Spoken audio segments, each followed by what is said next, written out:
Mari tuan puan dengar ini cerita. Cerita bukan baru tapi sudah lama. Prinsip rukun negara kisahnya. Siapa nak tahu? Mari dengarkannya. Prinsip ini kita mesti amalkan dengan luluh hati. Bukan setakat hafal tapi memahami. Barulah kita semua rakyat Malaysia. Hari ini saya nak bercerita tentang 5 prinsip rukun negara. Sama-sama kita nantikan. Rukun negara kita ada 5 perkara sangat penting untuk perpaduan negara. Tiada beza bandar dan luar bandar. Semua rakyat pukul sama rata. Mari hadirin, mari kita bersama amalkan dengan riang. Prinsip ini penting dalam Malaysia. Rukun negara mesti kita amalkannya.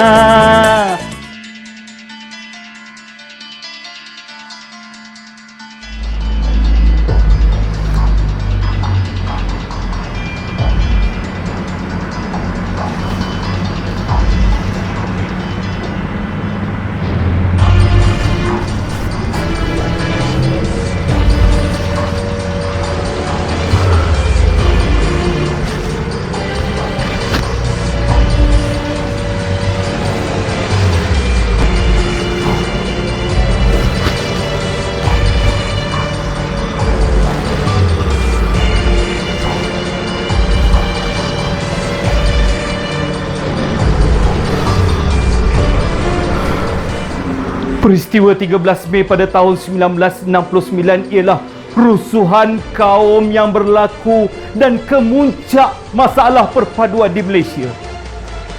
Tragedi ini yang mengakibatkan kehilangan nyawa serta harta benda dan mempunyai kaitan yang rapat dengan pilihan raya umum 1969. Ianya merupakan satu titik hitam dalam sejarah negara Malaysia.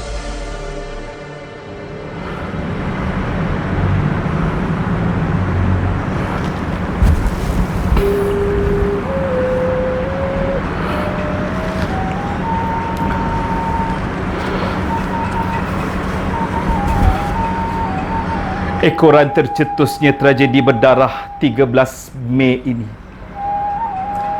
Tunku Abdul Rahman Putra Al-Hash, ketika itu selaku Perdana Menteri Malaysia, telah melantik Allahyarham Tun Abdul Razak yang juga merupakan timbalan Perdana Menteri ketika itu selaku pengerusi pengarah Mageran. Penubuhan Majlis Gerakan Negara atau singkatannya Mageran pada tahun 1969 bertujuan untuk menangani permasalahan yang timbul ekoran tercetusnya tragedi 13 Mei 1969. Tun Abdul Razak telah dilantik sebagai pengarah Mageran dengan ahli-ahlinya, terdiri daripada Tun Dr. Ismail, Tan Sri Ghazali Syafi'i, Tunku Osman Muhammad Jewa, Tan Sri Muhammad Saleh, Lieutenant Datuk Ibrahim Ismail,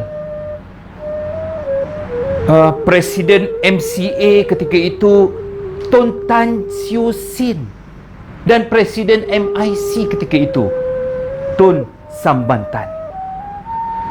Pada dasarnya fungsi Mageran ialah untuk mengawal ketenteraman, memastikan kelicinan pentadbiran negara dan mengawal keadaan harmoni serta saling mempercayai di kalangan rakyat pelbagai kaum.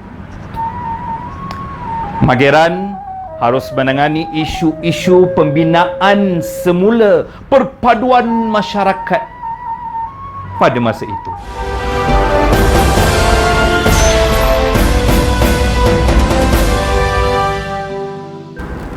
Semasa Allahyarham Tun Abdul Razak menjadi pengarah, Mageran telah membentuk prinsip rukun negara yang menjadi ideologi kebangsaan Malaysia sehingga hari ini.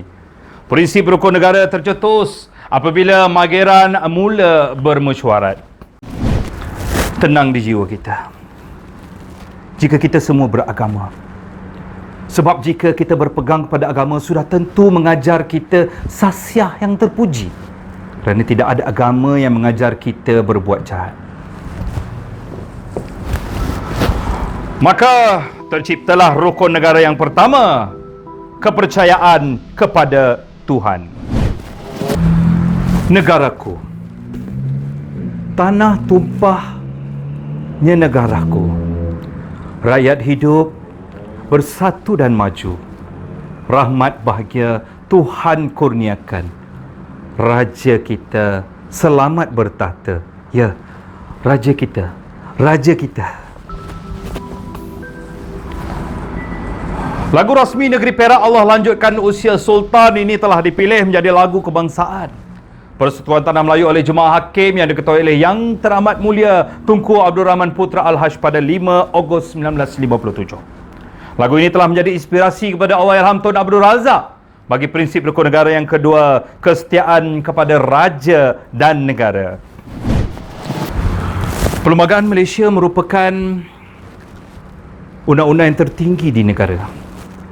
Parlimen atau badan perundangan kehakiman dan eksekutif mendapat kuasa masing-masing daripada perlembagaan. Yang di-Pertuan Agong tetap menjadi ketua negara, juga menjalankan kuasa mengikut perlembagaan negara. Keagungan dan kemuliaan perlembagaan sebagai undang-undang tertinggi membawa kepada keluhuran perlembagaan dalam prinsip rukun negara sebagai ejen penyatuan masyarakat berbilang kaum di negara ini. Maka tercetuslah idea untuk prinsip rukun negara yang ketiga dan keempat, keluhuran perlembagaan dan kedaulatan undang-undang. Kita sebagai rakyat Malaysia hendaklah sentiasa bersopan santun dan bersusila.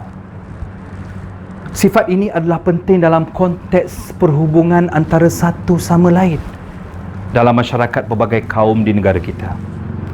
Jadi kita harus adakan satu prinsip agar menjadi panduan supaya perilaku masyarakat sentiasa terpelihara dan berkembang. Macam mana tuan-tuan? Sifat kepribadian Allahyarham Tun Abdul Razak yang ada adalah sangat bersopan santun, lembut budi bicaranya dan sangat murah dengan senyuman. Oleh yang demikian, ahli Mageran bersetuju untuk prinsip rukun negara yang kelima, kesopanan dan kesusilaan. Prinsip rukun negara merupakan ideologi kebangsaan Malaysia. Konsep Malaysia prihatin telah lama wujud dalam diri Allahyarham Tun Abdul Razak bagi memperkenalkan prinsip rukun negara. Dan prinsip ini diisytiharkan pada 31 Ogos 1970 oleh Seri Paduka Baginda Yang di-Pertuan Agong yang keempat, almarhum Tuanku Sultan Ismail Nasruddin Shah ibni almarhum Sultan Zainal Abidin. Malaysia prihatin jika kita lihat jelas dan sejajar dengan prinsip rukun negara ini.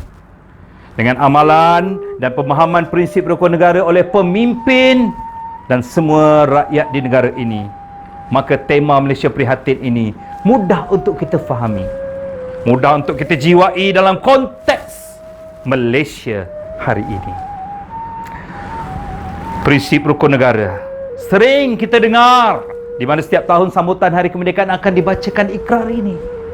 Juga di buku-buku sekolah terdapat prinsip rukun negara. Namun sejauh manakah kita memahami dan mengamalkan prinsip ini? Ayuh rakyat Malaysia, fahami dan amalkan prinsip rukun negara.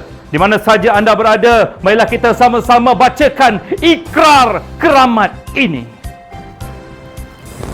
Maka kami, rakyat Malaysia, berikrar akan menumpukan seluruh tenaga dan usaha kami untuk mencapai cita-cita tersebut berdasarkan atas prinsip-prinsip yang berikut: kepercayaan kepada Tuhan, kesetiaan kepada raja dan negara, keluhuran perlembagaan, kedaulatan undang-undang, kesopanan dan kesusilaan. Sekian daripada saya.